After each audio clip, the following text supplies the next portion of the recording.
Good morning, everyone, and welcome to the fourth Q&A webinar for the Western Victoria Transmission Network project. My name is Amy Hubbard, and I'll be your independent moderator for today's webinar. My role today is to assist you pose your questions to the panel, who I will introduce shortly, get through as many questions as possible, and really to keep us on time and on track. Before we commence today's webinar, I would like to acknowledge the traditional custodians of the various lands where we are located today, and the Aboriginal and Torres Strait Islander people participating in this webinar. I pay my respects to elders past, present and emerging, and recognise and celebrate the diversity of Aboriginal peoples and their ongoing cultures and connections to the lands and waters of Australia. Today, I'll be joined by a panel of experts from the project team to answer your questions. And shortly, I'll be asking the panelists to introduce themselves. For those who have attended one of these webinars previously, welcome back. For those who are attending for the first time, welcome, and we hope you find today's session informative. Just an update regarding COVID-19. Our team had planned to be in the same office today to facilitate this webinar. But with the reintroduction of the restrictions in metropolitan Melbourne, each of us is in our own homes. We apologise in advance if we have any connection issues or other surprises. Please be patient and we'll work through this together. So today's agenda is simple.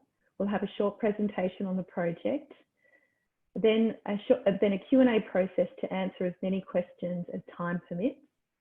You're welcome to stay a short while or for the duration of the session. When leaving the webinar, you'll automatically be directed to an evaluation survey, and we encourage you to let us know about your experience today. So in terms of housekeeping, all microphones are muted except panelists to reduce background noise and distractions. Our sessions are being recorded and will be consolidated and shared via the website.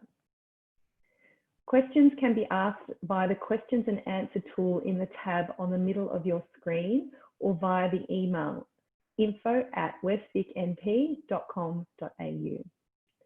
Write your questions as succinctly as possible and include your name and area if you wish this to be read out. Questions we don't get through today will be uploaded to the website with a response and where possible asked at the next session. Any offensive language included in questions will not be read out. The panel members will answer the questions the best they can, or they may take the questions on notice. To aid in structuring tonight's time, we will cluster discussions into the following topics: route selection and project background, infrastructure, bushfire and health, visual impact, compensation and community benefit, community engagement, and any other questions you may have. So I'm now going to hand over to the panelists to introduce themselves and their role on the project, starting with you, Francisco. Good morning, everyone, and thank you for attending this session. My name is Francisco Vizcaino, and I'm the project director for the Western Victoria Transmission Network project. And then Tara. Morning, everybody. My name is Tara Horsnell. I'm the Planning and Environment Lead for the project. And Ashley. Good morning, everybody. My name is Ashley Clifton. I'm the Project Development Manager for this project. Over to you, Paul. Yes, good morning, everyone. My name's Paul Ower, and I'm the Land and Easement Assembly Lead for the project. And finally, Dennis. Remember to unmute. Is Dennis there? Can't hear Dennis or see Dennis at the moment. We'll come back to Dennis because he will be one of the... Are you there, Morning, Dennis? everyone. Yep.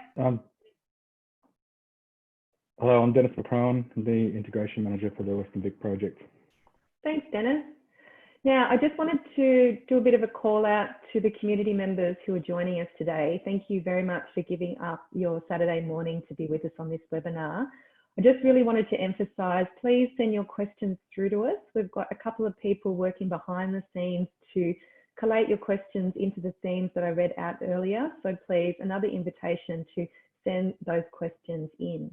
Now, I would like to invite Francisco to provide us a welcome and to talk us through the background of the project. Over to you, Francisco. Thank you.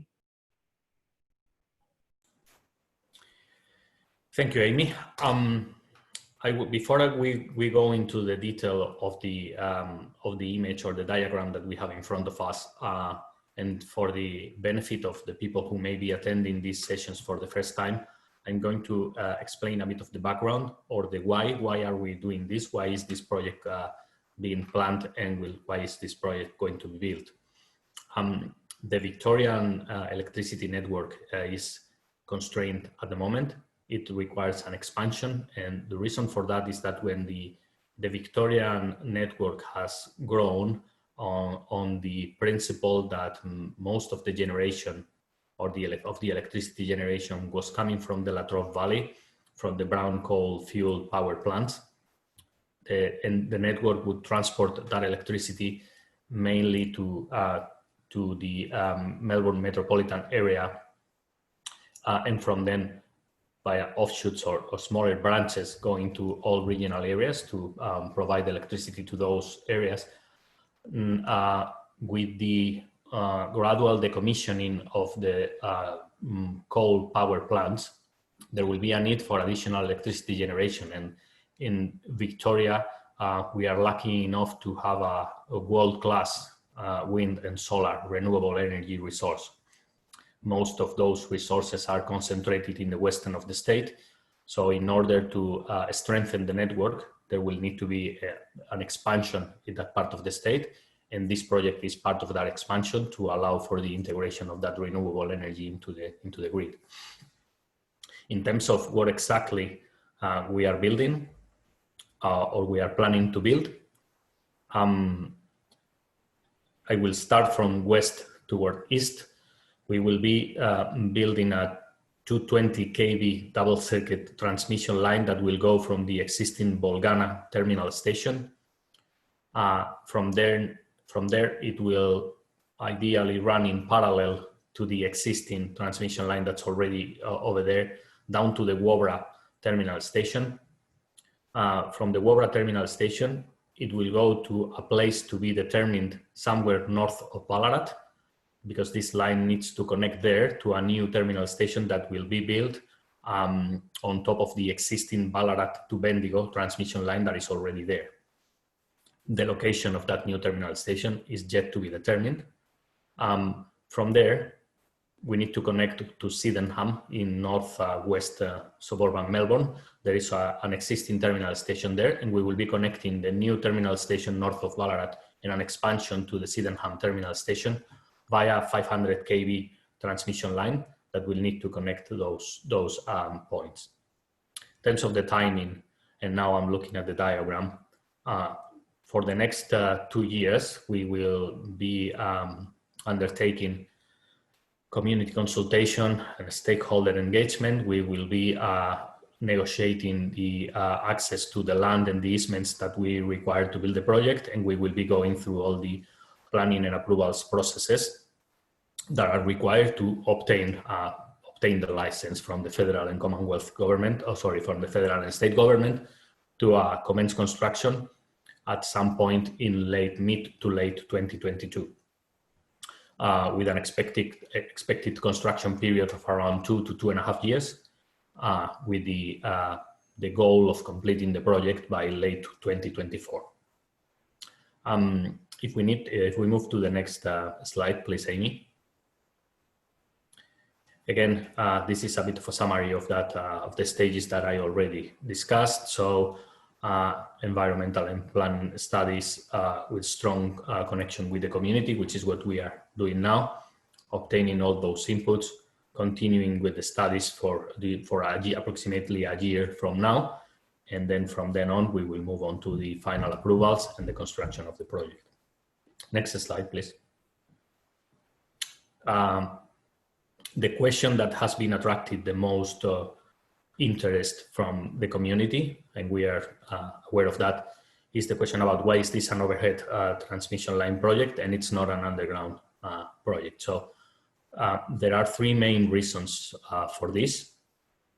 The first one is that overhead transmission lines for this capacity, this size, this voltage are the standard all over the world. And in Australia, there is no instance of 500 kV transmission line underground in Australia, and there are very few examples of 500 kV underground lines in the world. There are some, but those are for short sections and for very specific reasons, because they are in a highly populated urban area, or because some very specific feature needs to be avoided. But in general, I read the other day, for example, in the United States, 97% of high voltage transmission lines, which are the ones that we are talking about here, are overhead. Now, second main question, the main reason for the scope of this project being an overhead transmission line is the additional or greater environmental impact from an underground transmission line. An underground transmission line requires the digging of a continuous trench of, say, 10 to 15 meters wide, 5 meters deep, on a continuous manner. So in a project like this, we would be talking about the order of 200 kilometers of a continuous trench being dug in regional Victoria. So not only the trench itself, for underground transmission lines, the cables need to be jointed, and the joint pits required to join the cables are the size of the medium swimming pool. And we need those every 600, 700 meters. So for a project like this, we would be talking about hundreds of joint pits of that size. Those joint pits also need to be accessible, so permanent access roads need to be built for all of those. On top of that, the impact due to that footprint, the impact on things like native vegetation, flora and fauna, habitat, cultural and historic heritage are much greater for an underground line. Also, the affected or the disturbance of the land does not allow for agricultural practices to continue happening on top of an underground line, whereas for an overhead line, with certain exceptions and caveats, but mostly farming can continue underneath the overhead line. And there are other impacts, like, increased traffic during construction due to the greater amount of dirt of ground that needs to be removed from an underground line. So, but overall, the environmental impact of an underground line is much, much greater than an overhead one. And then also, given this is not a privately funded project, this is a project that will ultimately be funded by the Victorian electricity consumers and households and businesses. The cost of an underground line will be multiple times bigger than an overhead line. Depending on the sources that you can consult, it will be between 5 and 15, 4 and 14 times, but like an order of magnitude larger for an underground line. And therefore, the economically sustainable and financially responsible solution for a project like this is an overhead line. If we move on to the next slide, please. This is a photo of the construction of an underground cable, a 375 kV cable in Germany. So what we want to illustrate with this one is not only the footprint or the ground disturbance of the trench itself, but also the construction footprint associated with it. So you can see this, the affected strip could be something like 60, 70, 80, 100 meters wide. So we would be, in order to build this underground, that 90-meter wide footprint for 200 kilometers in Western Victoria would be significantly affecting any vegetation, cultural heritage, other features that you can have on the ground. So this is just an example of what the construction of an underground line looks like compared to an overhead like the one that we are planning to build, which has a limited impact. Every 400 or 500 meters, we are building a tower, but there is not much or not material impact between each tower. If we move to the next one, also there's been significant concern about the visual impact of a transmission line like this. So I went to Google Earth. I found an existing section of transmission line, which is pretty much identical to the one that we would be building. This one is specifically the 500 kV section. This is in somewhere near Cressy in Western Victoria. And this is how the 500 kV towers look like from a 300 meters distance. Next one, please. This is from 500 meters. And the next one, please. This is from 1 kilometer. This is how it looks like from 1 kilometer. And this, as I said before, this is an existing transmission line, very similar, if not pretty much identical to the one that we will be building. Next slide, please. And this is, as I mentioned before, we will be building a transmission line in a location to be determined north of Ballarat. And this is a terminal station of a similar size that we recently built again in Western Victoria, in a place near Lismore. This is called the Haunted Gully Terminal Station. This is a photo that was taken before the vegetation screening was planted and grown. So this is not how it's going to look like ultimately, because it will be surrounded by vegetation. Also, those structures, once affected by the weather, the steel structures very quickly lose that brightness, that ability to reflect light, and are less visibly impactful on the landscape. Next slide, please. This is how the features, the pictures before were 500 kV towers. This is a 220 kV tower, double circuit. Again, very similar in geometry and size to the ones that we'll be building. We will be building between Bolgana Terminal Station and a location north of Ballarat. This is in Laverton North, Melbourne, western suburbs, and the photo is taken from approximately 80 meters from the base of the tower. Next one, please. This is an aerial photo of an existing 500 kV line, again, in regional Western Victoria, between Teesdale and Inverleigh.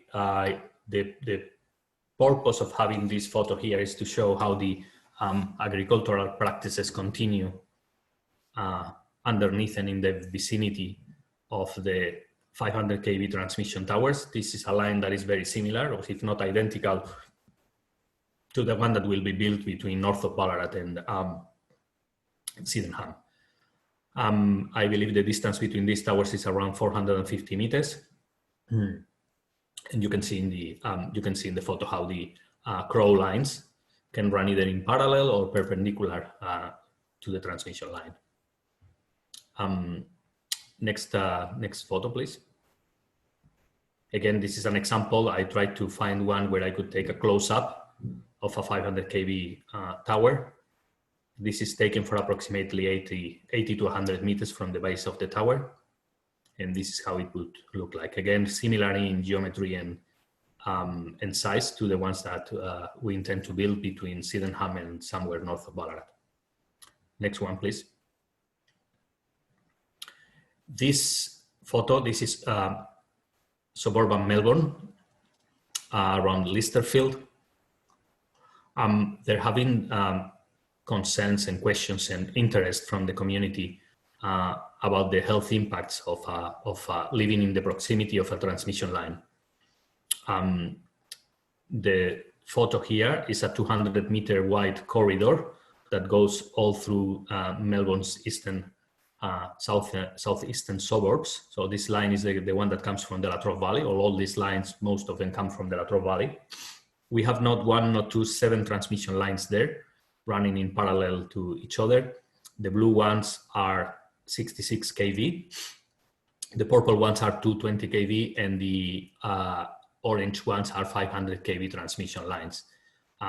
You can see how this is a populated area, and dwellings are built in close proximity, not close proximity, but at a distance from the transmission lines that at some point I measured. It's one of those is, or most of those houses that you can see in the left-hand side of this photo are some as close as 25 meters from where the conductors on a horizontal distance, 25 meters from the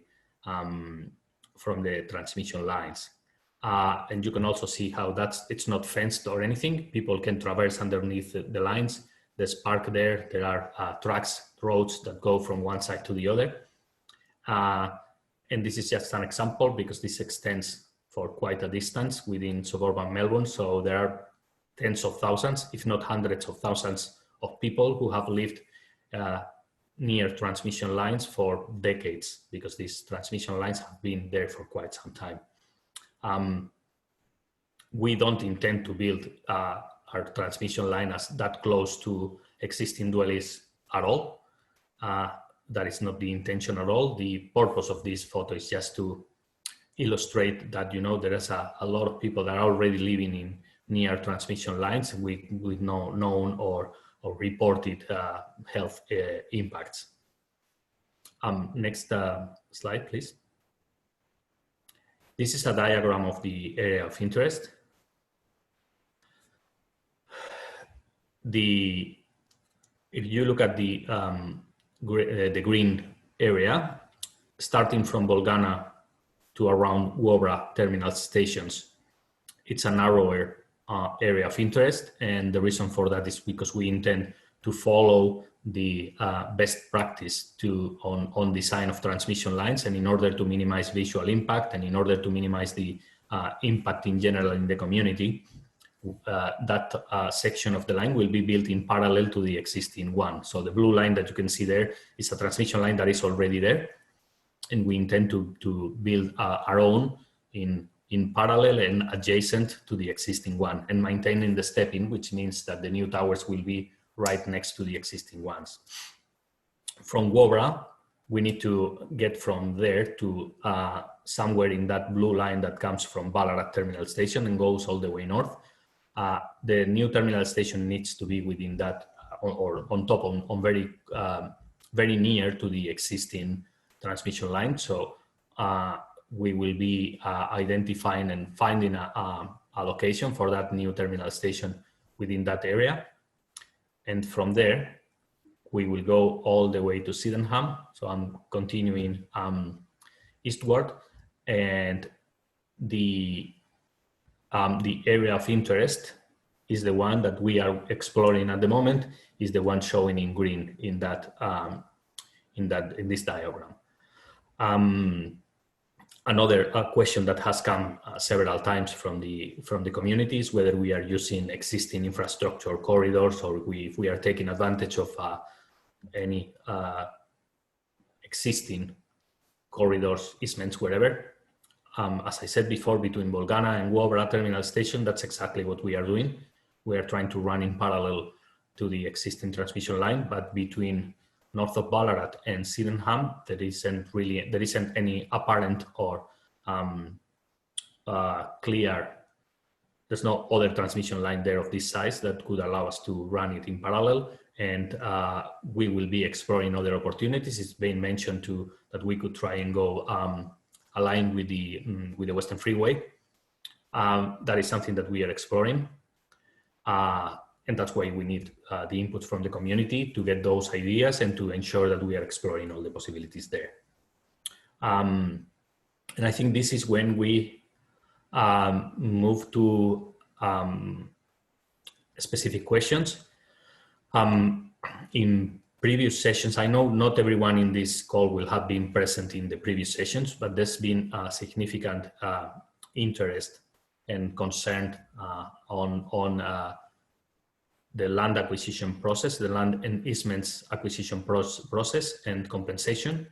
So we were planning on dedicating some time to this topic specifically today. And Amy, if you think that's a good idea, maybe we could start with an introduction on the land negotiation and acquisition process, and we take that topic first, and then we move on to other questions on other topics. So it's basically we're swapping compensation to the top. Yeah, perfect. So I think if we hand over to Paul, Paul, you've been across the questions that have been asked to date, and just to provide some context, and then if people have additional questions through the course of today's webinar, we will be able to go back and answer some additional questions. So I'm going to hand the speaking stick over to you, Paul, to provide us with the context for acquisition and compensation for the project.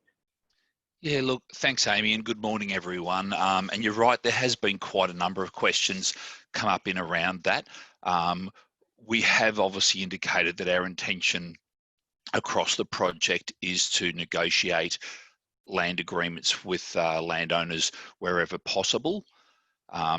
In relation to where we're at in the current stage, and I think I'll bring it back to the current perspective, what we're doing at the moment is investigation, and we've talked about you know, corridors, and we've talked about area of interest, and we've talked about those sort of things. At the moment, we are working across a broad area of interest in those investigations, and we're speaking to numerous landowners in relation to accessing to do those investigations around a number of factors, around whether it's visual impact, whether it's cultural heritage, ecology, flora and fauna. And we are asking people at the moment to give us an access license to enter. The ability to be able to speak to landowners and understand what their concerns are and issues specific to their own property, land use, and how we could potentially obviously investigate on their property around biosecurity and making sure that we give notice periods, etc., is the purpose of those access licenses. So if we do need to access at a time in the future, there's an agreed protocol being respectful to the current use of the land. Those investigations obviously are going to be going on over the next few years in parallel to the planning and approval, and I think Tara will probably hopefully answer some questions on that a little bit later on. The process that we'll be running through with landowners, once we narrow down from that area of interest to a corridor and then into an actual alignment, we will be seeking to enter into negotiations with landowners about the acquisition of an option to acquire an easement at a future time. Over that does give us the flexibility to be able to work collaboratively with landowners to discuss their specific property, if we may be able to locate infrastructure on their property and minimising any impact, but remembering that this is tied back to an alignment that is assessed over the planning approvals process to be the lowest impact, considering that we have 190 odd kilometres of linear infrastructure, and we need to look at that holistically about the impacts over the entire alignment.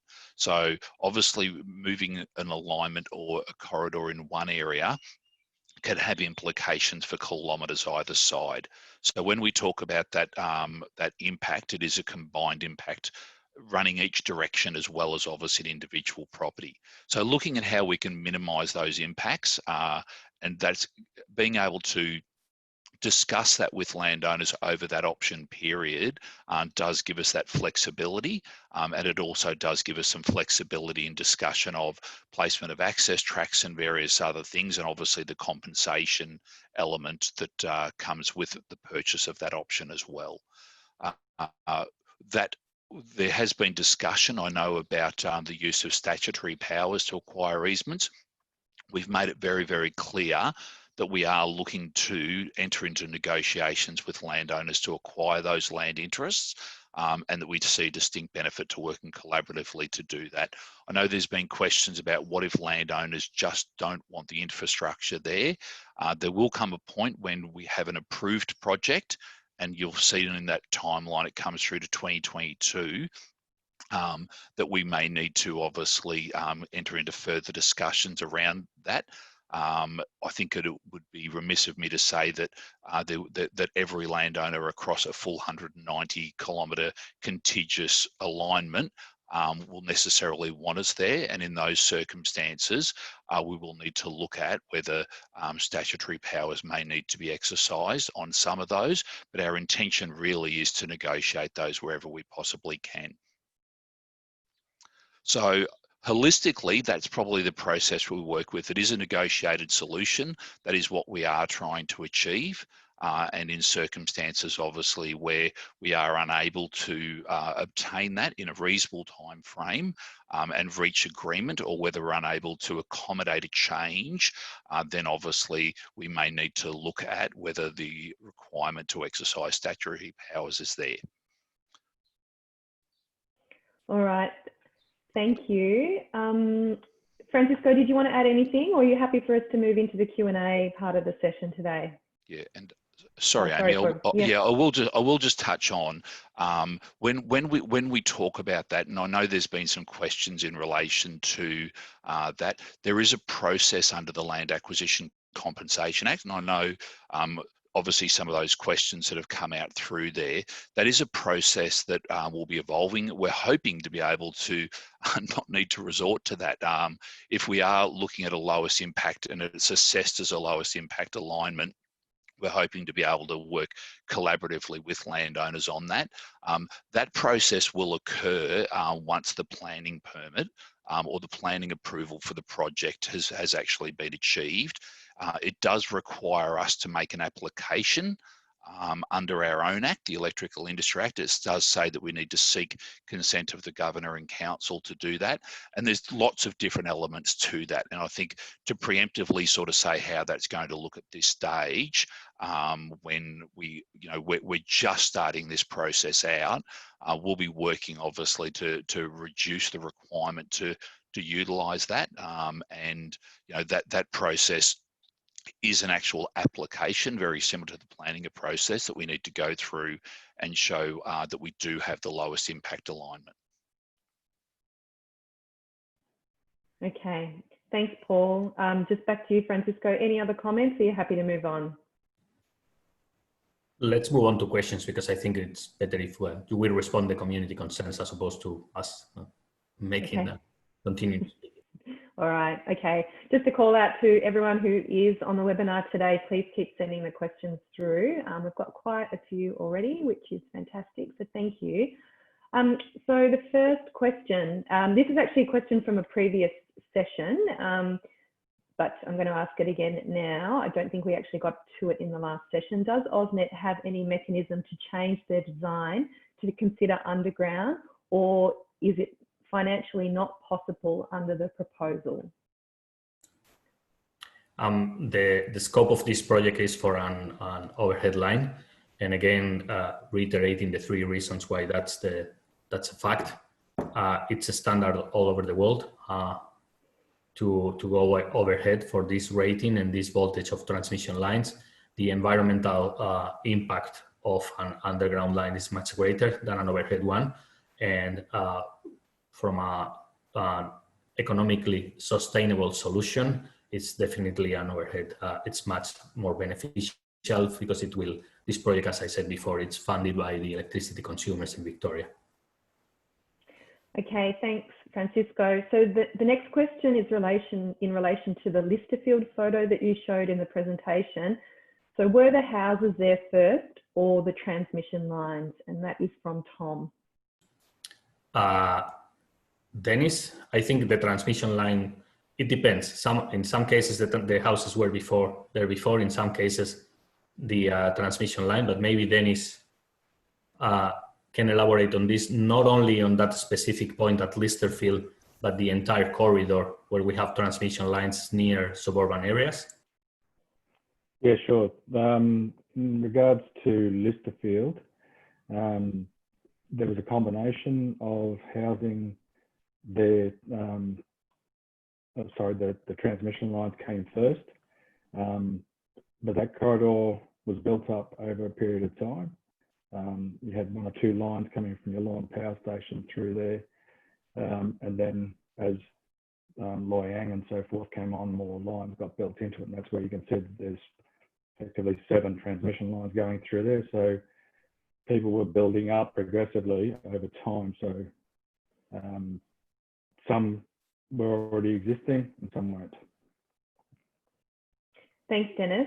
So I just wanted to emphasise that this first theme that we're answering questions is around route selection. There are a lot of questions that have come in so far. We may not get to every one of the questions today just because we've got 6 themes to work through. This is a comment/question from Stephanie.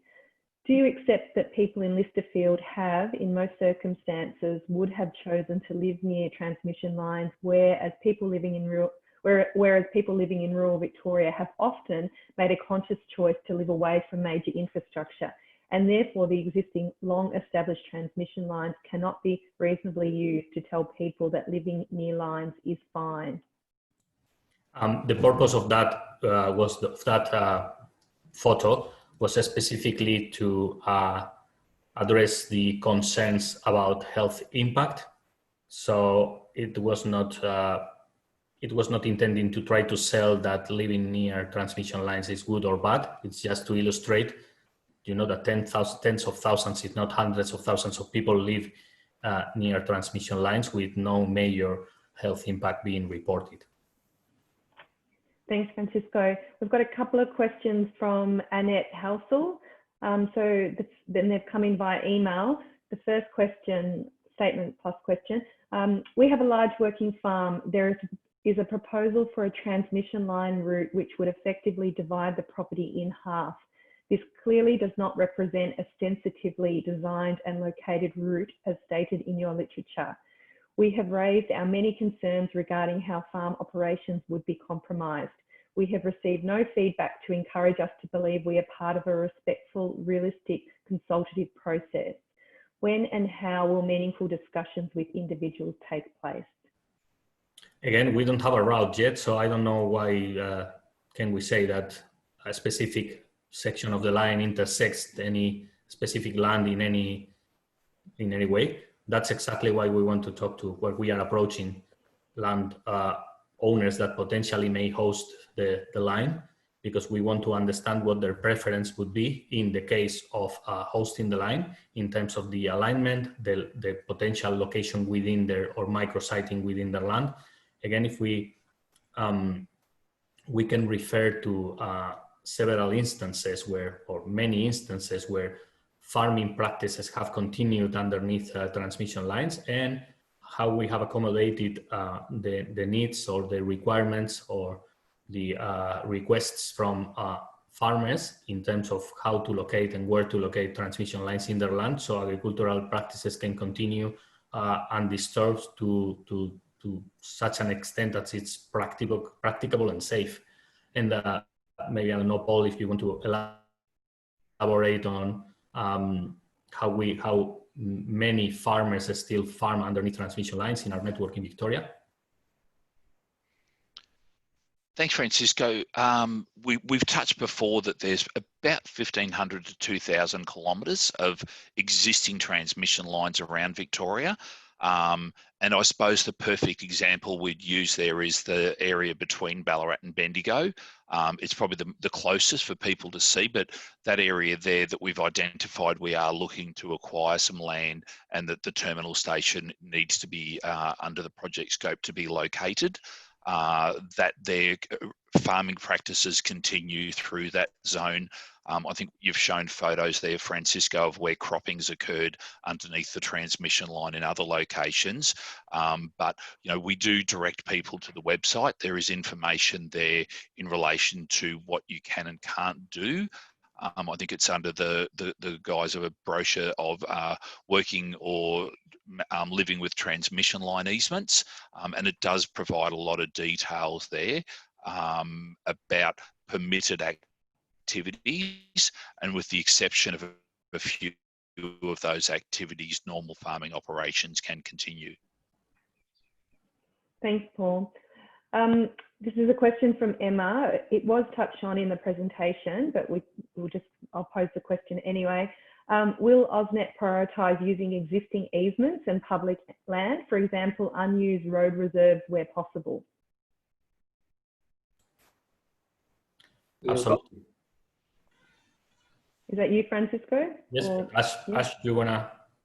Yeah, look, as Francisco was about to say, yeah, we absolutely will.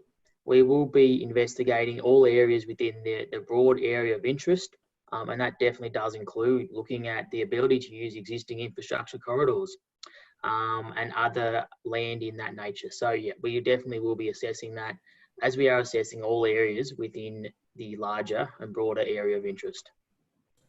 And a note on specifically on road reserves, we need to assess the impact of the route that we may select on from a holistic point of view.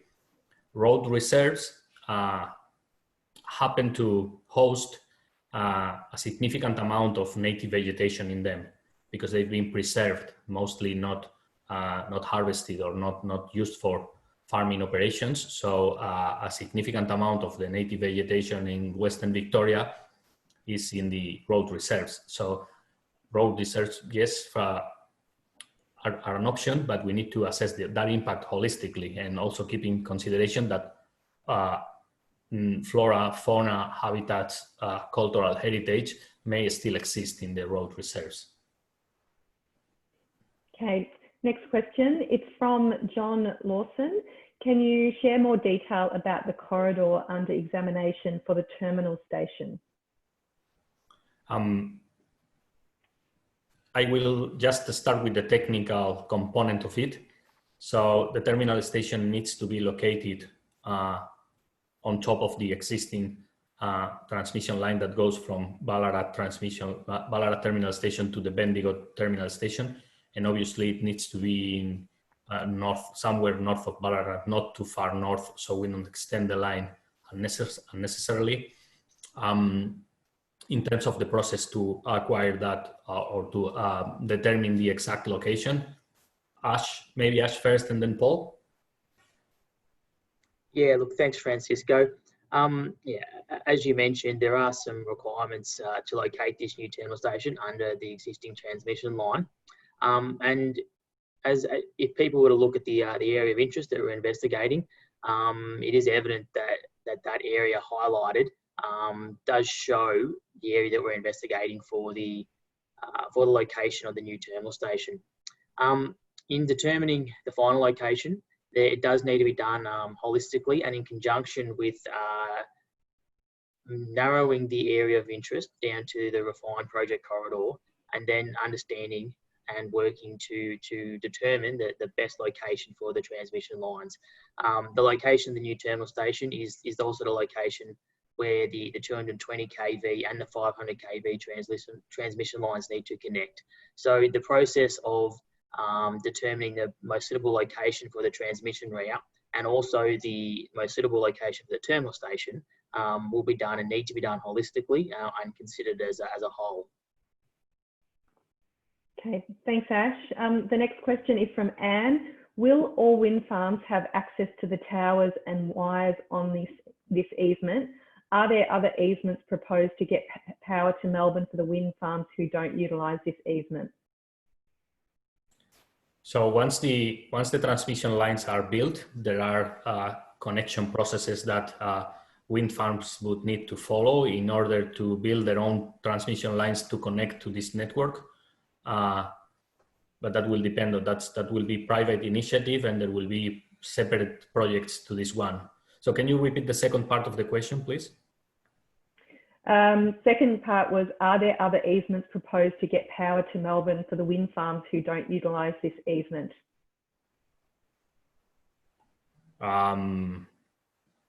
Again, those would be transmission lines from wind farms or private dedicated transmission lines from wind farm to the, let's call it, to the public or to the state electricity network.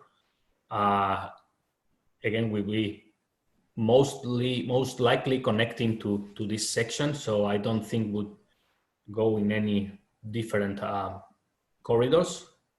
So the idea is that we're building this so they can connect to the grid. So most likely a new wind farm would try to find the shortest route from the wind farm to the existing infrastructure.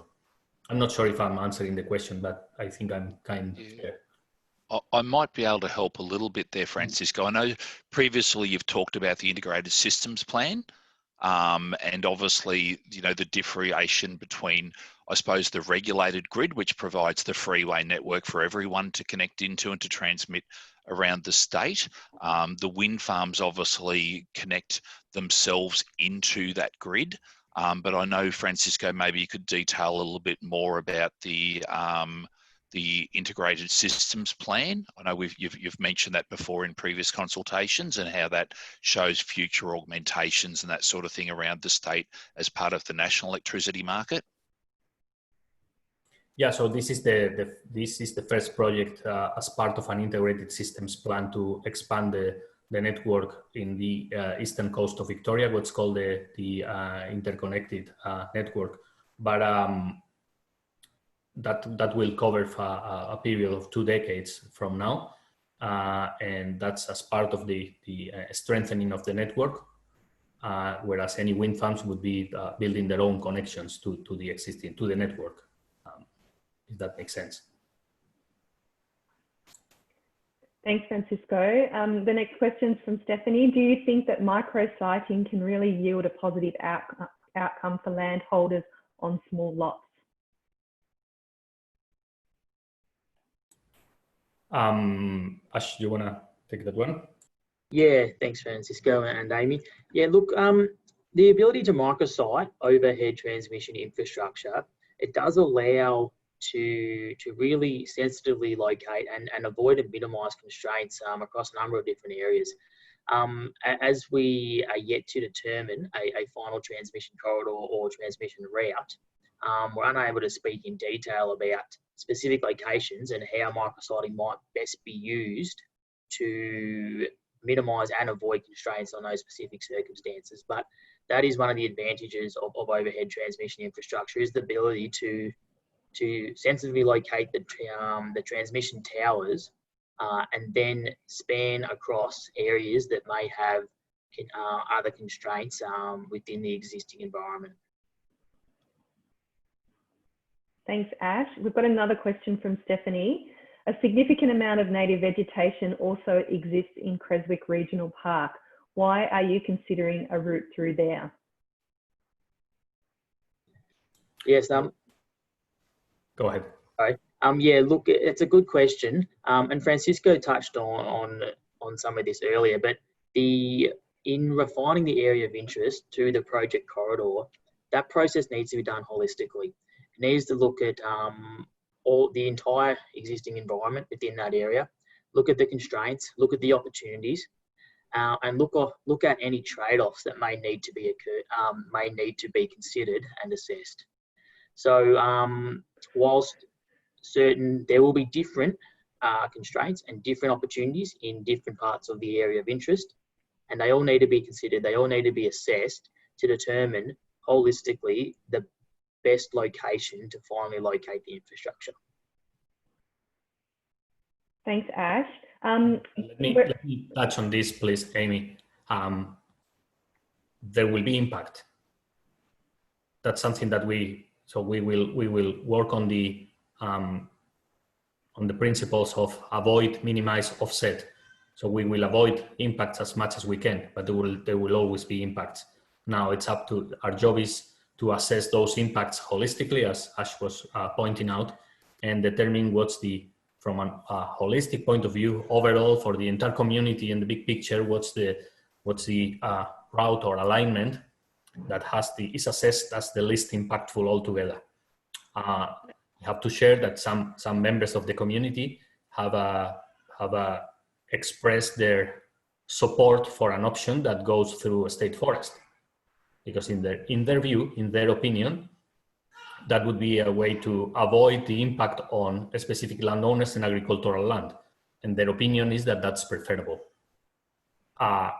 Again, we need to assess all options, and we will do that holistically, consider all the impacts, environmental, social, and economic. Can I just, sorry, Amy, can I just add to that as well? So I just wanted to add that there are a number of studies that will be taking place, and those studies are being undertaken by experts in their respective fields. That includes agricultural studies to really understand the areas and the practices that are taking place in our area of interest in greater detail, including the equipment that's used to understand how this project could impact on those practices, and also how we can mitigate those impacts. So those studies are being undertaken by specialists. We've also got ecology studies underway, noise studies. There's a whole range of studies that will be completed, and they'll be subject to the scrutiny of state government.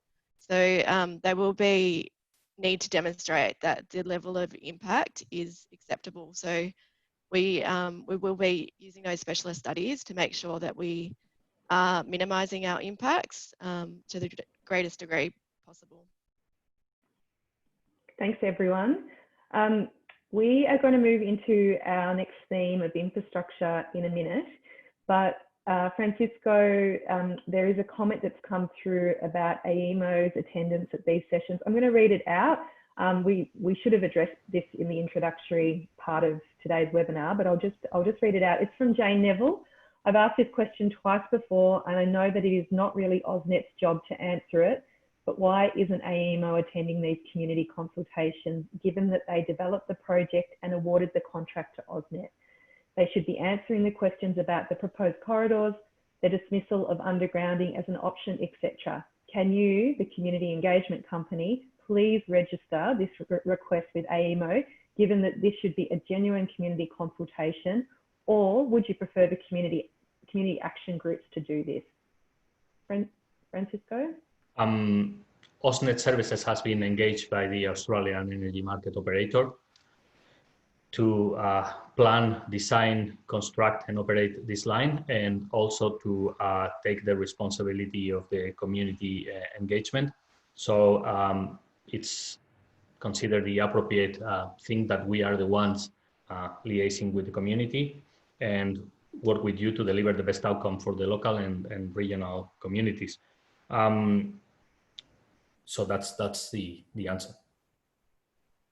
And then how about the invitation? Is there? They have not, AEMO have not been able to be with us today. All right, so we'll move on to the next theme, which is infrastructure. We've got quite a few questions, and we've also had some questions come in about wind farms that we'll come back to. So infrastructure, this is from Anne. What is the depth of the footings of each tower? How are these being dug? What if you find contaminated soil or rock? Yeah, so if contaminated soil, or the depth is, it varies depending on the tower and the ground conditions. Will be a diameter between, say, 1 meter and 2 meters diameter, and the depth will be between 7 and 15. Again, this is highly variable depending on a number of engineering parameters. If contaminated soil is located, it will be disposed of, removed and disposed of as per the EPA guidelines, and that is something that we have accounted for, that there may be. We've done an initial desktop analysis, and we don't think we are anywhere nearby or in the area of interest. We shouldn't be finding any any known locations of contaminated land that we cannot microsite our way out of. But again, that's something that will be dealt with during construction. Another question from Anne. There is an NBN tower at 90 Mount Blackwood Road on one of the property, maybe they're saying they're one of the property owners who have already been contacted. The local community rely on this for their internet. Will this be affected? This is the electricity industry is a heavily regulated one, and there would be no, if we will be building as per the strict standards and regulations that we need to abide by. And one of those is the electromagnetic interference. It's about interfering with the existing telecommunications networks.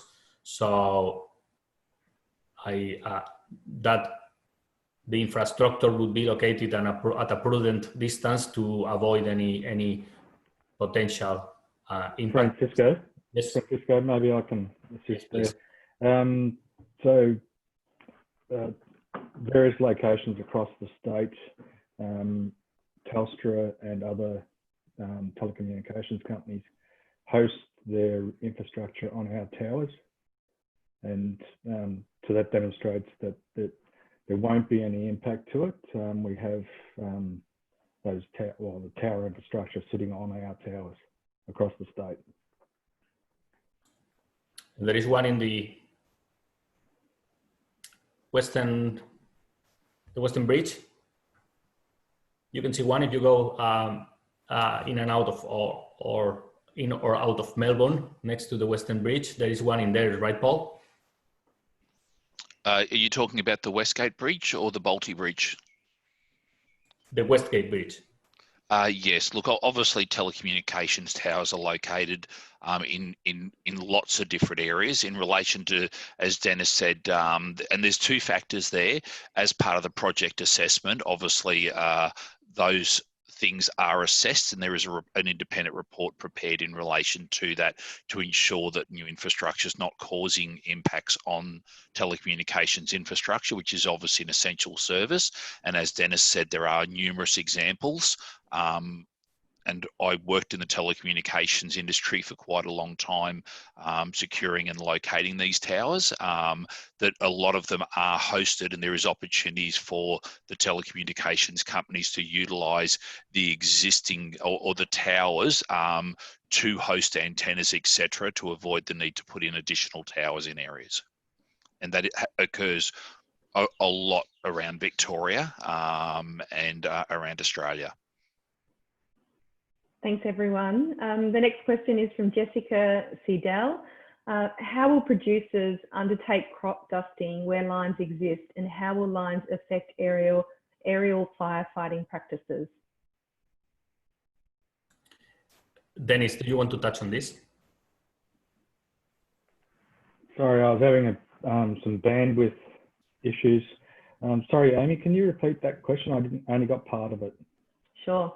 How will producers undertake crop dusting where lines exist, and how will lines affect aerial firefighting practices?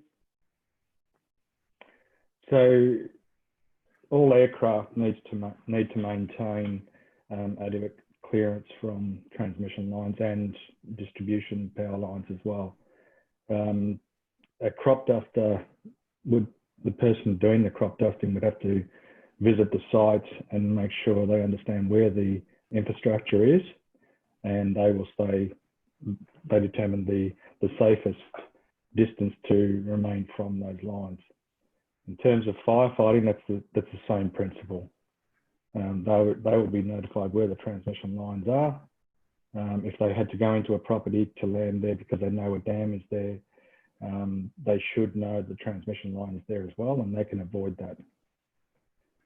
And in terms of flying close to power lines, we do that ourselves as well. And helicopters on the controlled flight can fly fairly close to power lines.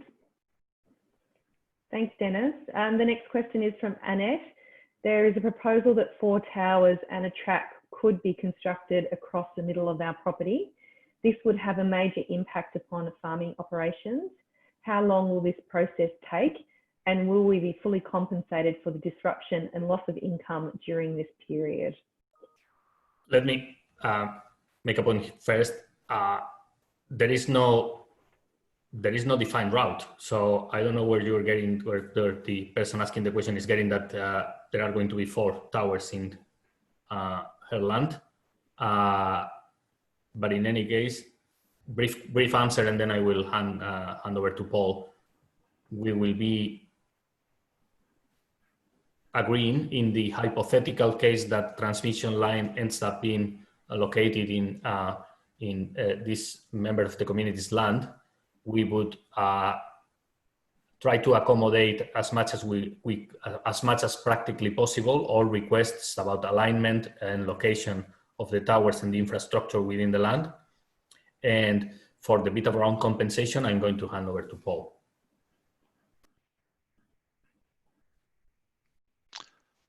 Yes, and look, thanks for the question. In relation to compensation, where landowners have the power lines or pole structures on their property, yes, compensation is payable, and the aim of that compensation is to ensure that landowners are fully compensated for any financial impacts. And you know, we talked, and I'll revert that even back to where we talked about the need to potentially change farming operations. If that is going to cause a financial impact on landowners, additional compensation is payable in relation to that.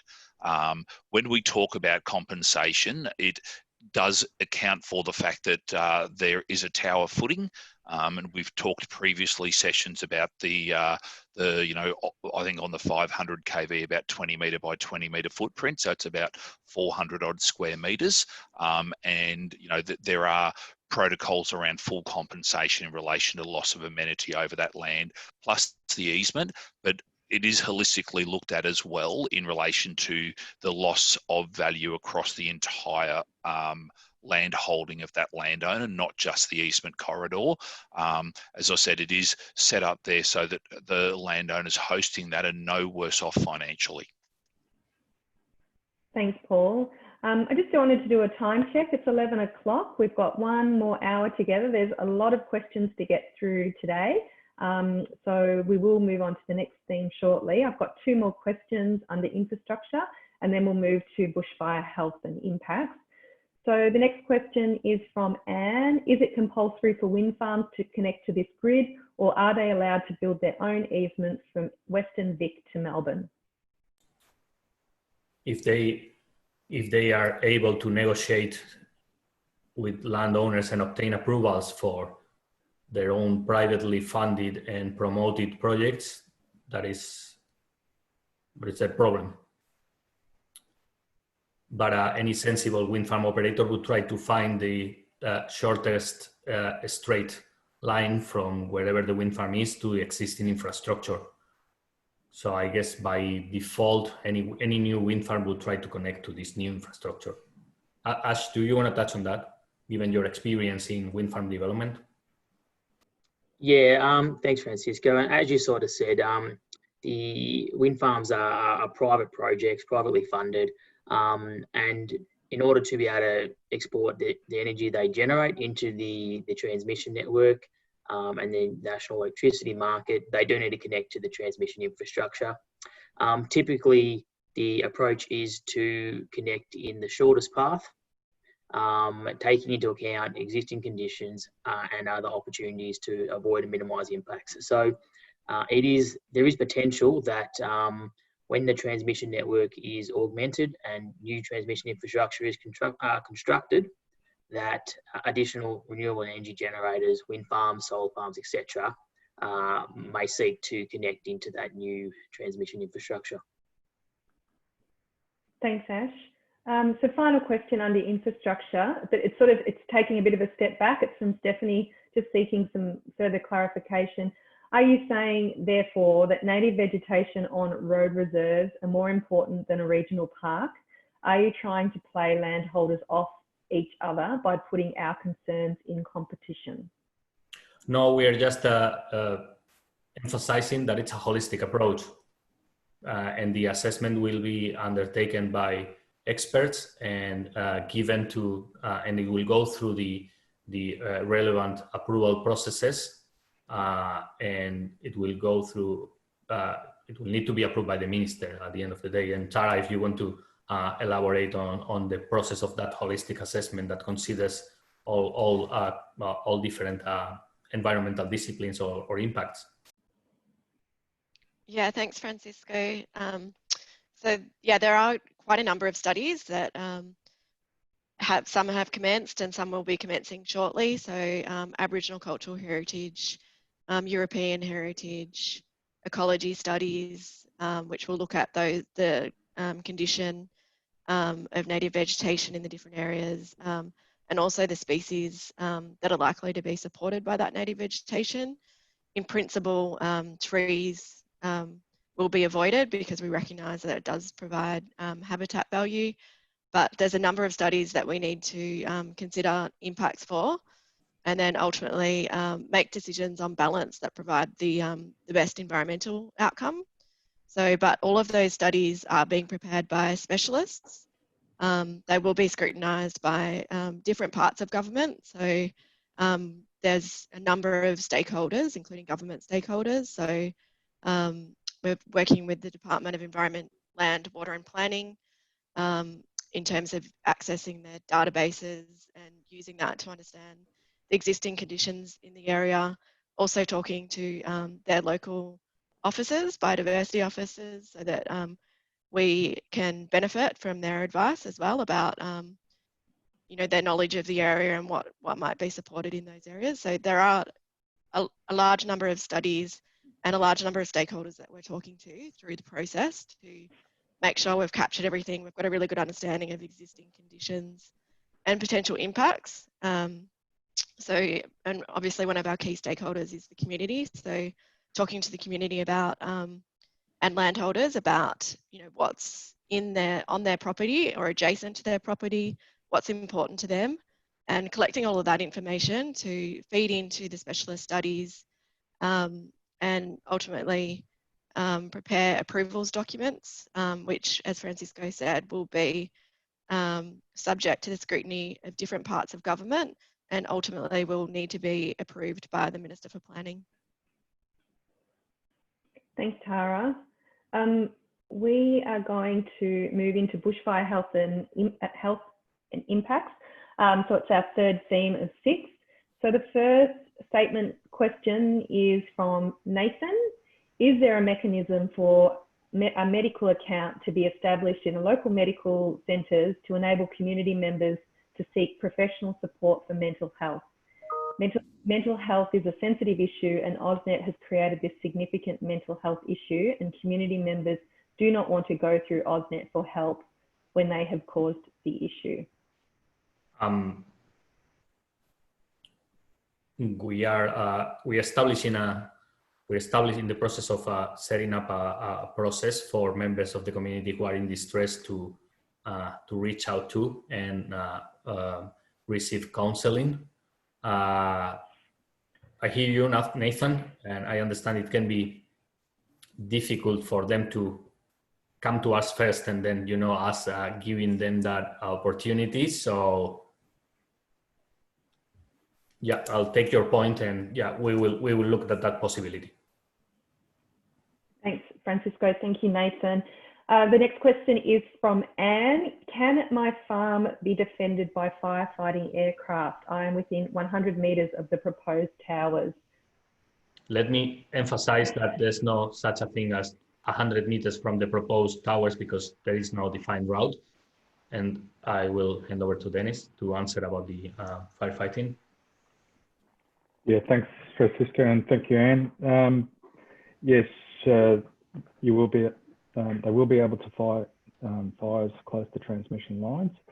The difference will be that they'll be working with Oznet services directly to understand the condition of the line at the time, whether it's alive or it's been de-energised. We'll be following direction from Emergency Management Victoria, who will oversee any bushfire fighting exercise, and they request us to turn on or turn off lines so that they can let their people do, especially for firebombing. In terms of fire trucks and so forth, quite often what will be the case is they'll actually use our easements as fire breaks because the vegetation is controlled underneath those transmission lines, and they have a 60-metre easement, 60 to 70 metre easement. So the answer is that yes, we'll be able to fight fires. Thanks, Dennis. Another question from Anne about noise. What level of noise will be emitted from the construction of the power lines? You have indicated that the construction will be 12 hours a day, 7 days a week. This is a huge impact on communities, especially during weekends. What noise will be emitted from the towers and wires when operating? Let me answer the construction one. I don't think we've determined that there will be work 12 hours a day, 7 days a week. That will be the working hours will be determined as part of the conditions of the planning permit that we will receive for the project. And specifically about the noise, well, there will be drilling, there will be construction activities happening for each one of the specific towers, and we will endeavor to minimize that to the extent possible, and we will be constrained by the conditions of our planning permits that will determine how much noise can be generated during construction. Tara, do you want to touch on that? Yeah, I was just going to add that we will be looking at the EPA major construction projects guidelines and following those in general. So they provide the different standard working hours for construction. Anything else would be by exception. Thanks, Tara. Another question from Anne, it's in relation to trees. You indicate you are clearing trees in the easement area and farmers should still continue to farm under the wires. The trees are shelter belts for shorn sheep, lambing, calving, crops and wildlife. The loss of trees will affect a farmer's income. It may not just affect the property owner farmer that you build the towers on, but the neighbours too. The easement west to east is the direction our weather comes from, and we can have severe winds and storms. It is like a wind tunnel. All farmers benefit from the existing trees and you are tearing them down with no replacement of shelter. This affects farmers' income. What about building shelters to replace trees? Are there any allowances for this in your budget? Paul, please. Thanks, Francisco. Look, and great question, really good question. I think when we're talking to landowners, we've talked about obviously the removal of trees. Our goal is to remove the smallest amount of trees possible. And I think that needs to be really clear. We understand, as Francisco said, there are going to be areas of impact. We are looking to discuss these things with landowners. Once we get down to that corridor and further refine down to alignment, part of the process of coming from that corridor down to an alignment will actually be to look at trees and things like that and how we can avoid as much as possible impacting on those factors. And I can, I'm assuming Tara has sort of detailed that a little bit as well, where we appreciate the trees, obviously the hosting points for a lot of other flora and fauna. In relation to where we're talking about, can we look at placing other trees? There is a guide to planting, which I believe will be going up onto our website shortly, if it hasn't been put already, that is planting around there, where we've talked about making sure that landowners aren't financially disadvantaged. We will be looking at planting programs. There are certain plants that can be planted in, I believe, up to 3 meters in height is the standard that we'd normally say there, but where we are taking away windbreaks and those sort of structures, we can have a look at obviously opportunities to mitigate that impact. Thanks, Paul. It's another question from Anne. There is a lot of unmapped groundwater and springs in the area of the easement. Farmers depend on these. What measures have you put in place to avoid contaminating them? Digging and drilling can contaminate groundwater by mixing soils and interrupting the ground filters. What compensation will you be giving farmers who have had their groundwater contaminated or interrupted?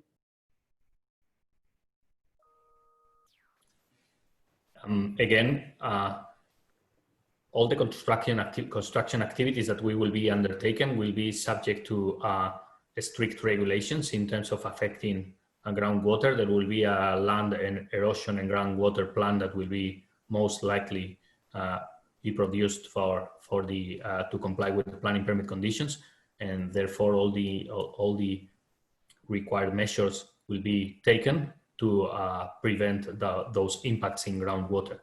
We will have to, in order to comply with our permits. And just to add to that, Francisco, as well, groundwater and surface water, they are elements that will definitely be assessed and considered as part of the detailed environmental impact assessment process. The focus will be on understanding the existing environment and the existing conditions in relation to groundwater and surface water, and then being able to assess and understand the interaction with those systems and the transmission line infrastructure to understand the impacts and look to avoid and minimise the impacts on groundwater systems and surface water systems as well.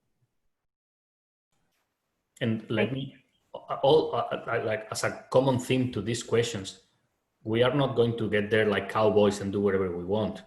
There is a very, very strict framework that will be working under. So there will be very strict conditions that we will need to abide by to complete the construction of these works. So, and most, if not all, of the concerns that have been communicated today will be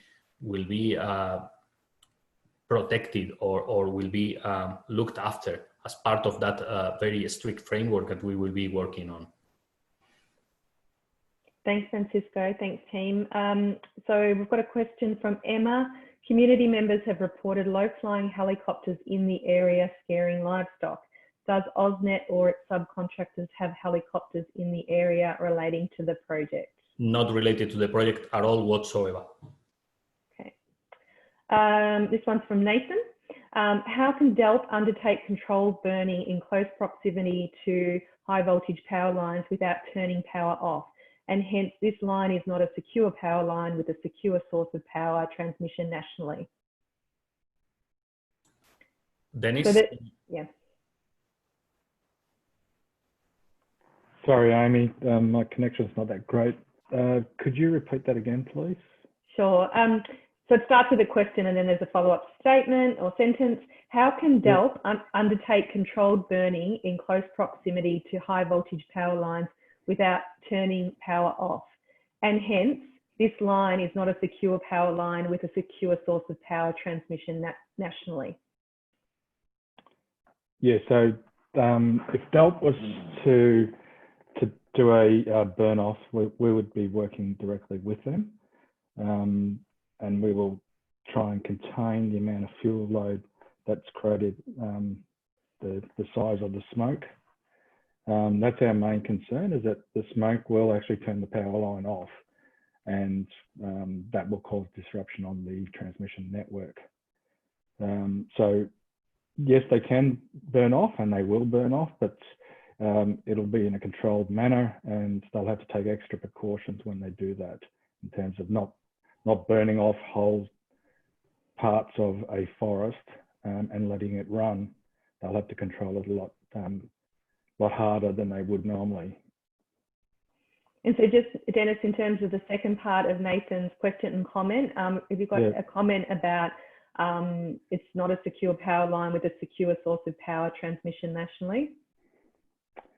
Well, it will be a secure power line, and yes, the same as any of our other transmission lines across the state, they'll be managed in exactly the same way. Okay. All right. From I'm not an electrical engineer, so maybe I can make a point this in layman terms. The network, the electricity network, is a network. So for whatever purposes, at some stages, one section of a line can be put off service for maintenance or for a controlled burn or for whatever, and the network is still stable and the source of supply is still secure. Yeah, that's right, and that's the part where Emergency Victoria and the CFA and so forth will work directly with the network control room, and if we need to, we will isolate supply, but we'll do that in a managed way that doesn't affect the rest of the network. So we'll have switching capabilities throughout Victoria. Thank you. Thanks, Dennis. Thank you, Francisco. So I've got a question from Jane Neville. Why weren't these environmental impact studies done beforehand? Why plot areas of interest without taking a closer look at the topography, etc., rather than just drawing a series of straight lines? Again, probably a question for AEMO, and she's just put a note in there, and please don't include holistic in your answer. Is that you, Francisco? Ash, do you want to cover on this topic, and please avoid the word holistic? I can answer that one. Thanks, Francisco. The approach that's being taken for this project is to start with the broad area of interest, and as I've said before, to narrow it down to the refined project corridor. By starting with a larger area of interest, we can start to gather information, undertake desktop investigations, get feedback from the community, from other stakeholders, and use all that information to start to refine the area down to ensure that when the detailed assessments and the really specific assessments commence, that they're being undertaken on the area that has already had analysis and already has the potential to be an area that avoids impact and minimises impact. So it's about starting with a large area and narrowing it down. The ability to undertake detailed environmental assessments on an area the size of the current area of interest, that is a very large area. In some locations within that area of interest, it's 10 to 15 kilometres wide. So the intention really is to refine that down using desktop investigation and feedback from the community to an area that can then have really detailed analysis undertaken on it. All right, thanks team. So we're going to move into the next theme, which is visual impact. Is there a possibility to have early visual impact assessment discussed with affected residents? When is the earliest this could occur? It's from Tom, and he's mentioned the Darley Lerderderg vicinity, Pamela Court, ?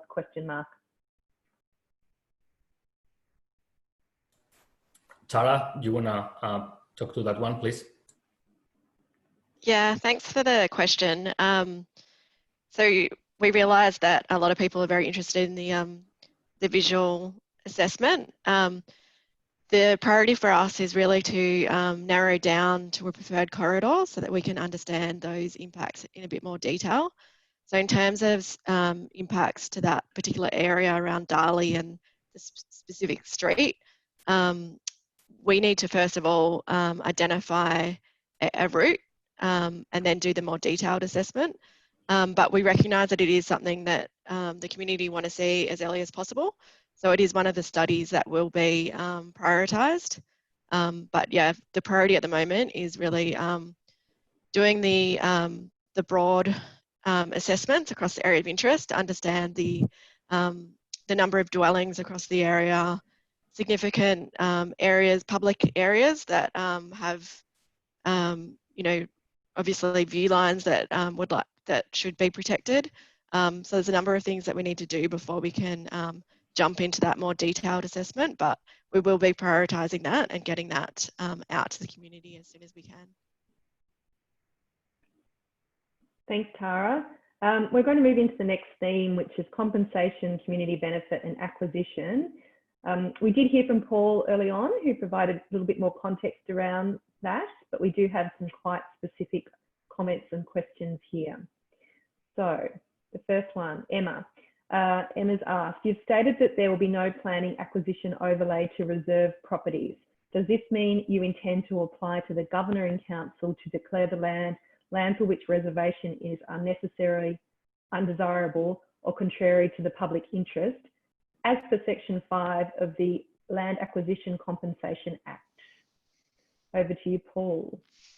Yeah, look, thanks for that. And I don't think that decision would have been made. And I know that's probably not necessarily, you know, a full answer on that. But when we're doing those overlays, normally it's a continuous corridor. We won't be looking at that compulsory acquisition application until we have an approved project. And I think that's the most important thing here first, is that by the time we come to any type of discussion around compulsory acquisition, I think, and I'll use that terminology that's been put out there, at that point in time, the project would have gone through that detailed assessment stage to work out the lowest impact alignment before we go into that process. An application does have to be made to the Governor and Council on behalf of Oznet to seek the powers to do that. And obviously that's a discussion that would have to be had at the time with the relevant government departments as to how that would look. So the particular provisions there, you're right, Emma, in that the usual process would be to put a public acquisition overlay. And one of the key purposes of doing that is to let people know areas that we feel will be impacted by that easement. But the process would be that we'd be discussing once we have that alignment that is subject to the planning application, we would begin discussions with those landowners for a period of at least 12 months beforehand. So there will be knowledge in relation to that. And obviously that information will be available as part of the planning process as well. So the absolute, I suppose, detail of that application we'll assess as we move through the process. Thanks, Paul. So another question from Emma. You've stated that compensation will be in accordance with the Land Acquisition Compensation Act. If you are not going to offer over the minimum required compensation, what reason do landowners have to willingly accept an easement rather than going through compulsory acquisition? Okay, and look, and that's a really good point, actually. In relation to the Land Acquisition Compensation Act, well, you've talked about the compulsory acquisition, where obviously it is quite a regulated process if it comes down to that, where we are in voluntary negotiations with landowners in that process in alignment with the planning application. We are in a position where we are able to actually negotiate on that. I think one important thing though, that when we are doing that, we need to ensure that that's consistently applied across all landowners. And we do have some allowances that we will be undertaking that process through voluntary negotiations. Thanks, Paul. So don't unmute yourself, or don't mute yourself, sorry. Okay, so yes. No, sorry. There's another question from Emma. Another good question from Emma. They sort of flow on. You've stated that you want to negotiate with landowners and compulsory acquisition is a last resort, but also that you won't consider the landowner's willingness to host when deciding the route. Those statements are contradictory. If it is truly a last resort, shouldn't landowners be able to have their properties removed from the investigation process given your area of interest is so large?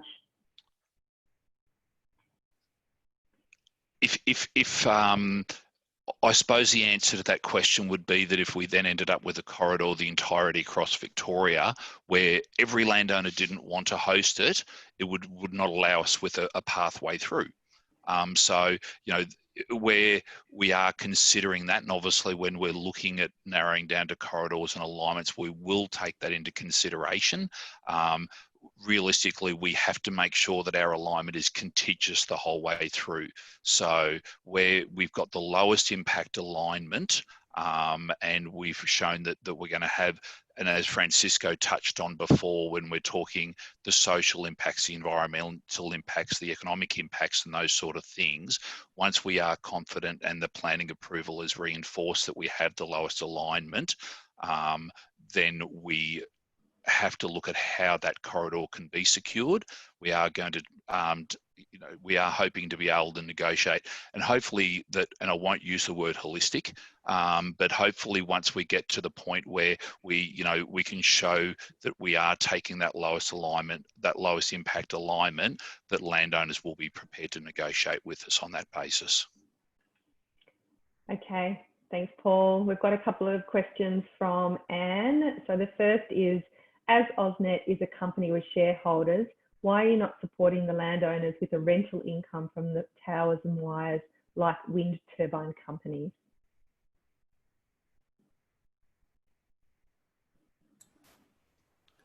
Sorry, I made the mistake of muting. My apologies.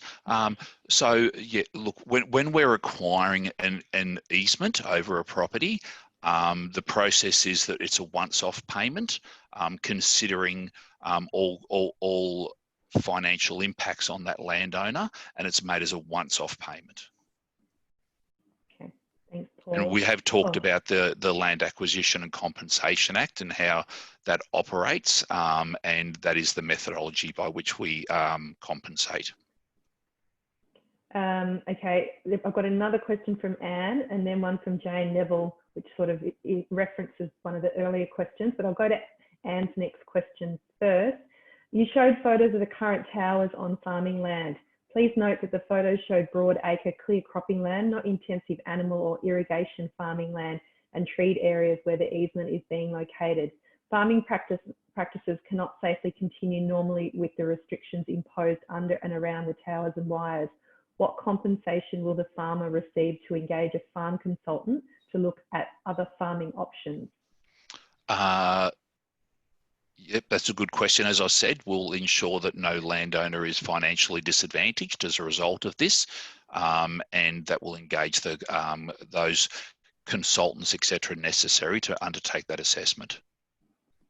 Thanks, Paul. So our farm, yes, absolutely. There will be certain things that cannot be done in the vicinity of transmission lines, but we would look at locating the infrastructure to accommodate and to allow for as much of those practices to continue as possible. Okay, I'm just going to do a time check, everyone. We've got about half an hour to go. We've probably got about 10 questions or so to work through. So we are looking good for time. But please send through any other questions and we'll either answer them at a later date or post the responses on the website at a later date. So this is from Jane. So for landowners who don't want this infrastructure on their land or don't want to be impacted in any way by this, and you decide that you are going ahead anyway, will you pay market rate to acquire their property if they don't want to live there anymore? Is that you, Paul? Yeah, look, I think that's probably a little bit more of a general question, but the interest that we're acquiring is for an easement across land. You might have to help me out here a bit, Francisco. I suppose I can only talk about the acquisition of an easement, which is required to host the land, the transmission line and all poles and structures. I think the discussion as to whether a landowner then wants to remain on the land would be a broader question. And I think we would need to look at the specific case and before we answer specific questions about, whether the infrastructure location within a certain title or parcel is deemed as not allowing for the continuation of a dwelling to be located in there or something like that. Again, this is a very specific question and we would need to look at the talking to the specific landowner directly. Okay, next question. How can you take into account owners who don't want it on their property when you haven't actually started by asking us that question? You've gone straight for access agreements. Yep, and that is one of numerous things that we are considering. Obviously, as we've said, we're looking at other elements along the lines of environmental and cultural heritage and other social impacts more broadly. So we are seeking to engage with landowners at the moment to obtain the access license to be able to investigate those, and the land agents that are out in the field at the moment are then asking at the same time for an access license to be able to do that, and discussing with landowners. And I know there's been a lot of concerns and issues raised by landowners about having the infrastructure within proximity to their own property and or home. So we are taking all of that feedback in, and that's being looked at. And I keep on going back to that. I introduced the expression holistic, so my apologies for that. But obviously we have to put all of those factors into the mix to consider. And the reality is we have been engaged, Oznet Services has been engaged to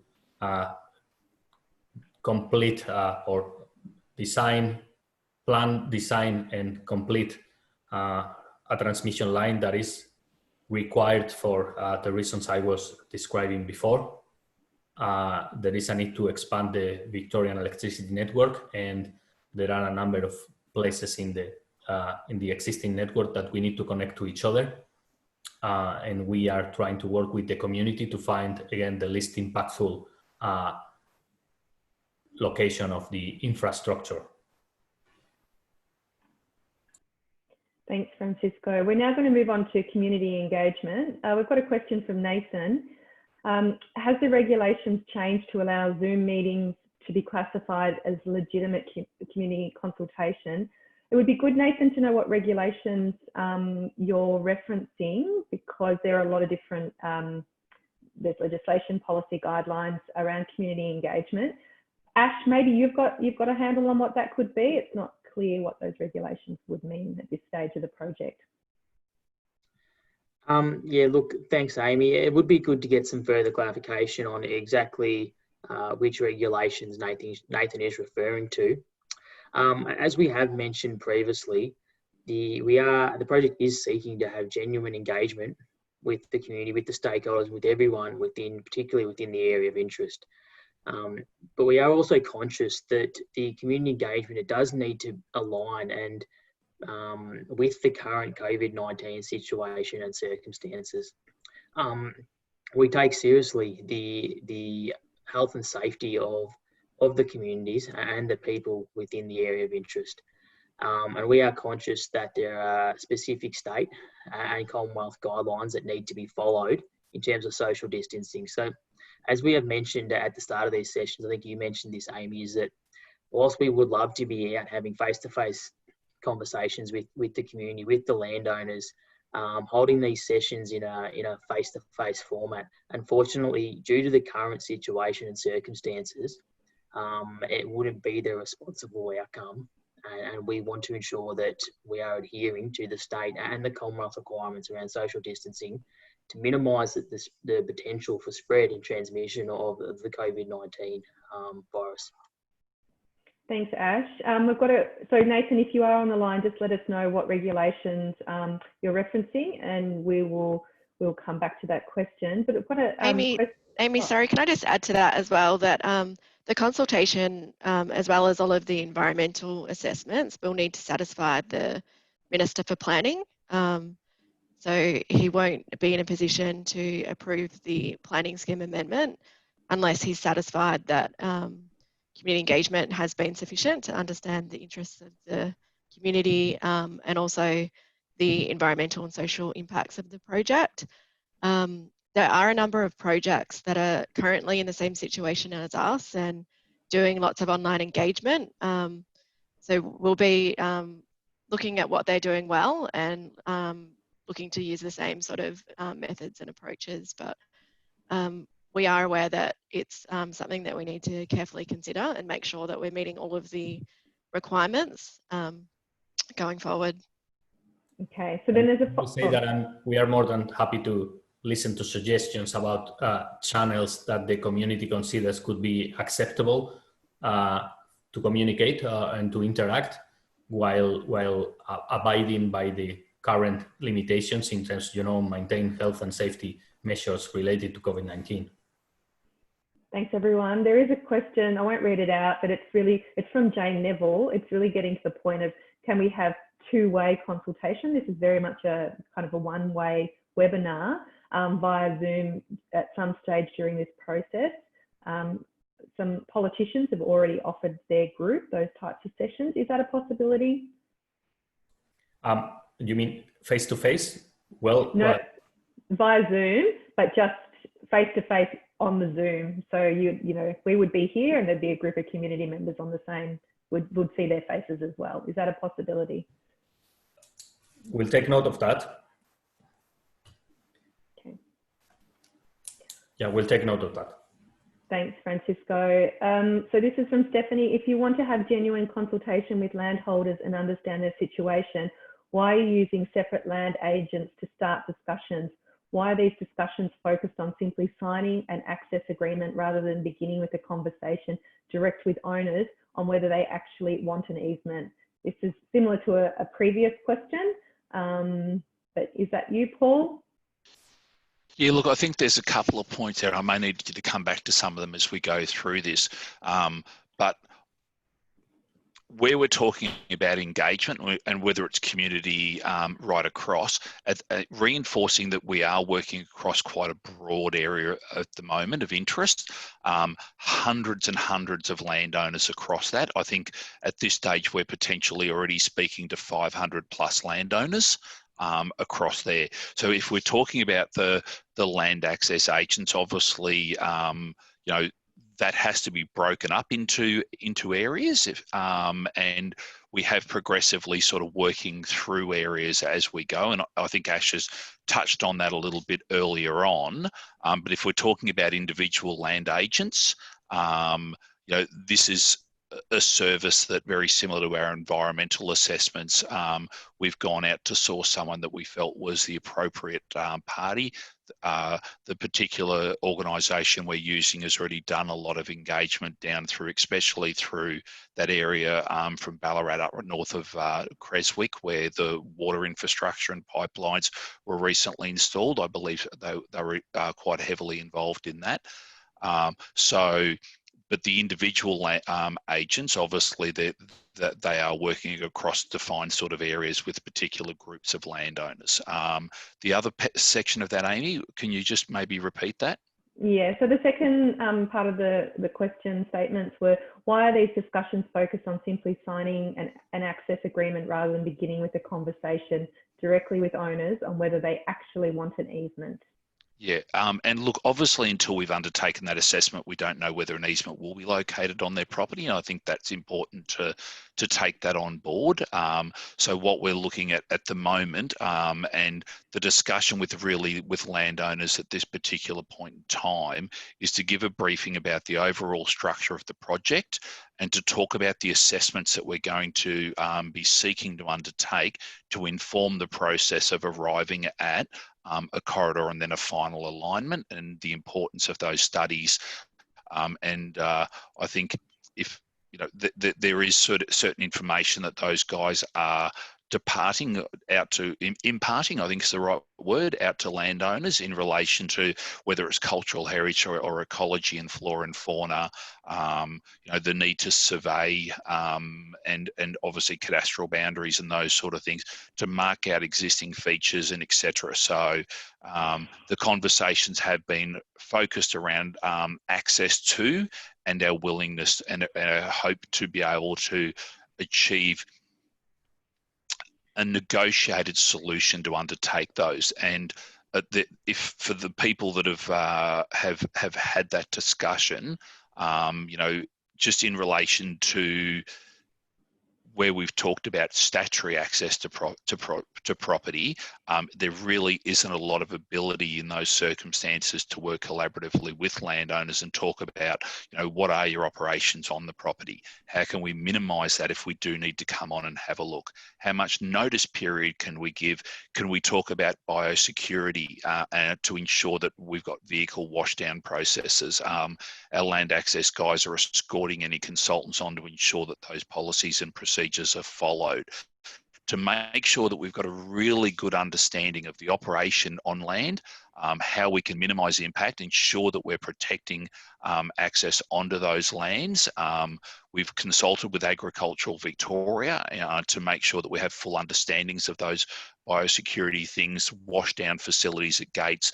There's so many different things that we can work with landowners on to understand the infrastructure on there, so that if at a later stage, you know, they are in an area that we want to further investigate, we fully understand the flora and fauna and, you know, above and beyond those environmental things, their operations and how we can minimise those impacts. And, you know, this is where working with landowners, it's to their benefit as well as ours to sort of undertake those sort of investigations collaboratively so we can understand those things. Thanks, Paul. This is from Anonymous. In the executive summary of the Western Victoria Renewable Integration Project Assessment Conclusions Report, a long title, July 2019, it clearly states that transmission station was to be placed in North Ballarat, not north of Ballarat. AEMO stated on the 17th of December 2019 also states a new North Ballarat terminal station, not north of Ballarat. Why then is Oznet exploring sites in areas such as Newland, Dean, Kingston and surrounds for this station? Can I answer that one, Francisco? Look, we had feedback in our early consultation with local government areas, etc. that expression of North Ballarat, that people were expecting that it would be located in the actual, I suppose, geographic area of North Ballarat. I think that is actually a suburb of Ballarat, whereas that the constraints for the project are that it needs to be installed to the north of Ballarat, taking into consideration it cuts into the Ballarat to Bendigo line that runs there, the existing 220 kV, and we wanted to ensure that we weren't creating any confusion in the community that was going to be located in the suburb of North Ballarat, that it would be actually located to the north of Ballarat. And we've tried to make sure that that's been very, very clear. Thanks, Paul. Question from Emma. What opportunity will people have to make submissions during the planning approval process, particularly after the route has been decided? Sarah? Yeah, thanks for the question. So we have submitted a referral to the Minister for Planning for a decision as to whether or not an environment effects statement is required. Regardless of the decision, we do need planning approval as well. So under both processes, if it is determined that an environment effects statement is required, there's a number of points along the process that the community can get involved.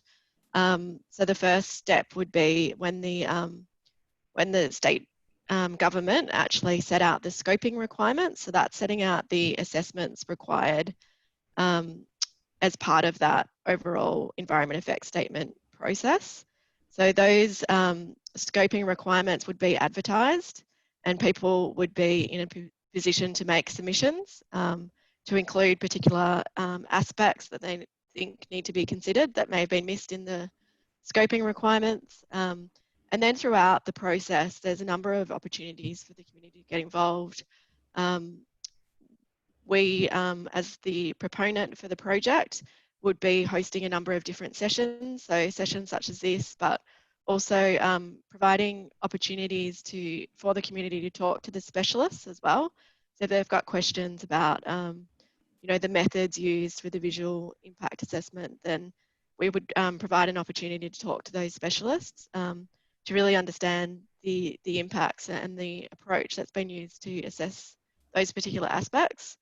So that would extend across all the different areas, so surface water, groundwater, contaminated land, ecology, visual and landscape, agricultural studies, so that there are a large suite of studies that would be required under both the environment effects statement process, but also as part of the planning approval process. So regardless of the decision as to whether an EES is required, the environment effects statement, as part of getting a planning scheme amendment in process, which allows for the ongoing construction and the ongoing use of the project, that also has a number of points where we would be consulting, and all of those studies would be required to satisfy the Minister that planning scheme amendment can be put in place. So that process has a number of points as well. So, but ultimately we'll be coming back to the community and sharing that information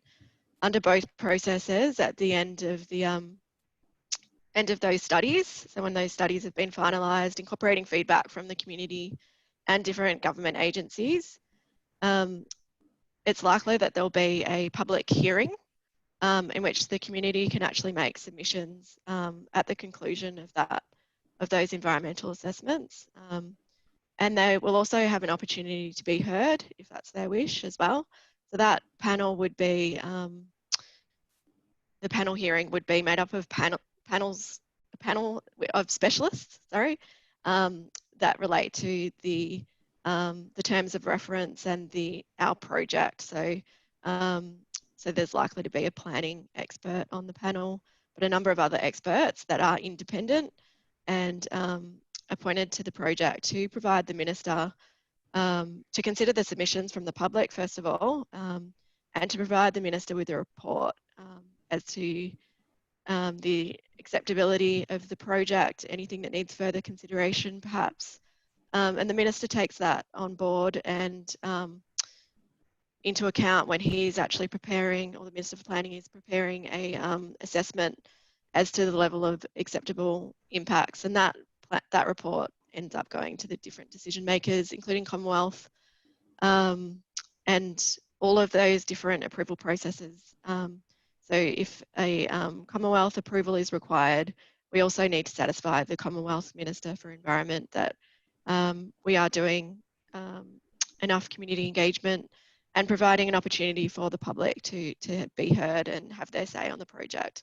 So there are a number of opportunities, and we will be talking to the community, getting their feedback as we move through the next 12 months of the project development and the approvals process. Thanks, Tara. So we've got 4 more questions, and we've got about 10 more minutes of time in the webinar today. So the next question is from Stephanie. Only select landowners have got letters. Doesn't that tell us the route you have planned for the easement? Thanks, Amy. I can answer that one. Yes, letters have been sent to landowners in areas where we would like to undertake further investigations and to get further information. And as I've said before, the way we started that process was to start at the western part of the project, at the Bulgana end, and then progressively send the letters to the landowners across in an easterly direction, working towards the Sydenham side of the project.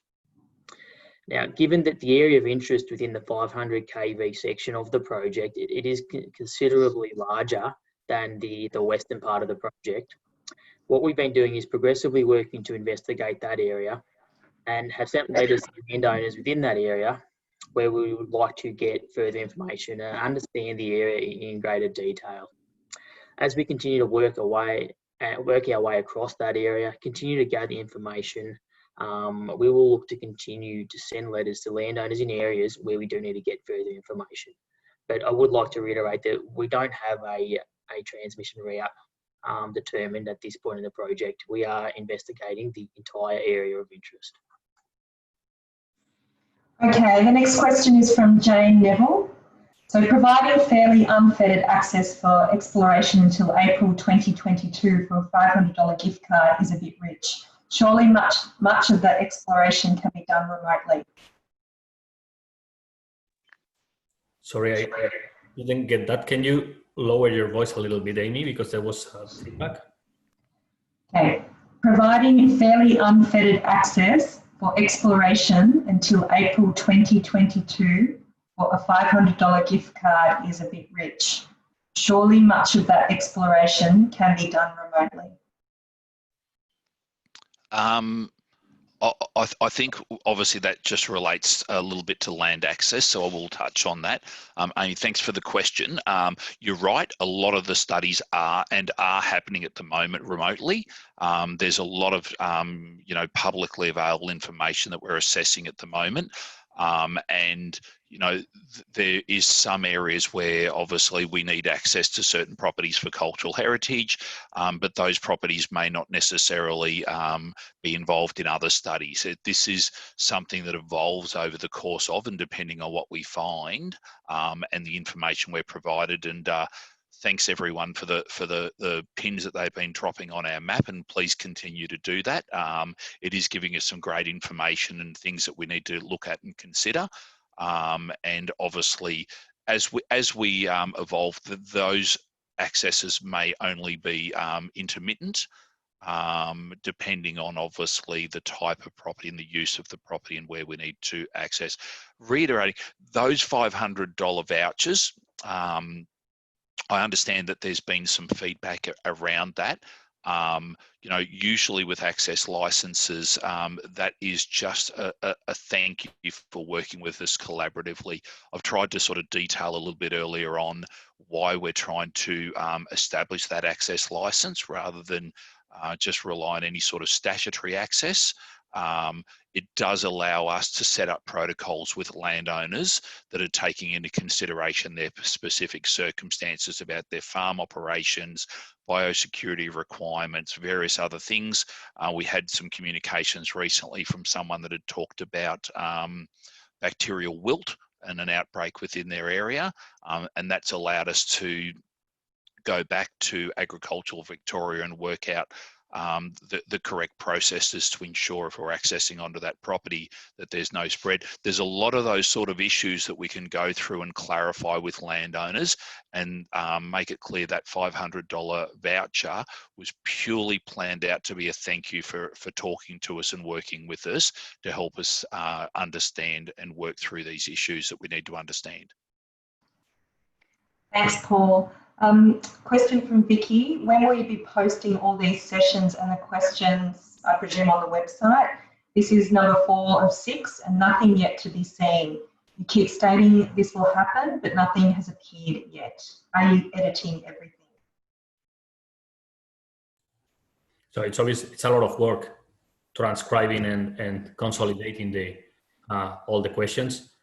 We are doing the best we can, and the intention was to complete the 6 sessions before the before that consolidated version is updated and uploaded. But we'll see. We'll have a look at if we can accelerate that. Now, at this stage, Amy, I would like to make a commitment that we are listening, and we understand that some members of the community would rather have an interactive Zoom communication. We'll look at making that happen.